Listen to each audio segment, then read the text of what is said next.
This is where many young people come who are considering a military career. Hey, how are you? Good, how you doing? How may I help you today? The Armed Forces Career Center on Lohman Avenue. It's where Private Sonja Hamer came when she wanted to join. I had thought about joining for a while, and, I just figured the time is right. So I came in and talked to Sergeant Brown, Sergeant Bridge, and, we just talked about opportunities and what the military can offer me. She already knows a lot about military life. Her husband has served for 10 years. He's preparing for his 3rd deployment.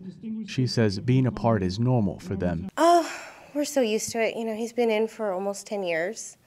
So, it's just a way of life for us and our children. A lot of other people also seem to understand military life before coming to the center. And I'm really surprised how many, young people come in who want to deploy. Not everybody, but some of them do. A lot of them do. There's a good chance of being deployed, but Sergeant Richardson reminds potential soldiers nothing is set in stone. I can't guarantee them that they're going to get deployed or they won't get deployed. It takes more than signing up to be enlisted. They have to qualify morally, based off their background. They also have to qualify medically. A military career can be demanding, but soldiers who serve and return to civilian life may find themselves out of a job.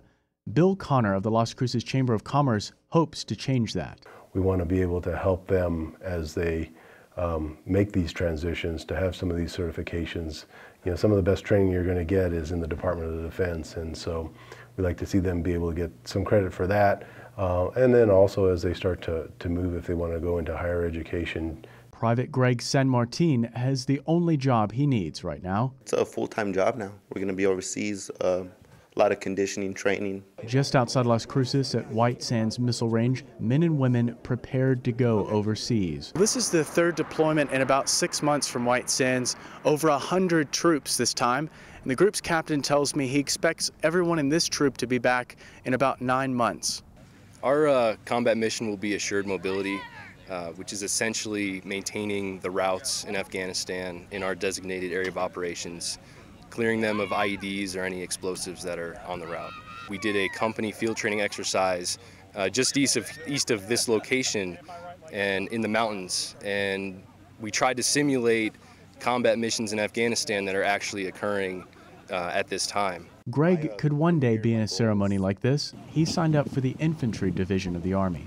Oh, then, can you see by the dawn's early hour? Before Greg and Sonja leave for basic training, they'll no doubt stop by the recruitment center, and perhaps when they come back. Usually when they come home, they'll come by and see us, let us know how it's going, that they're leaving or they're just getting back. Families wait for their loved ones to return to White Sands Missile Range. Sonja may have a reunion of her own, but not here. She hopes to be stationed near her husband, which the military tries to arrange with families. Together as a family or apart, we've moved from Fort Bliss to Fort Knox, Kentucky a few times.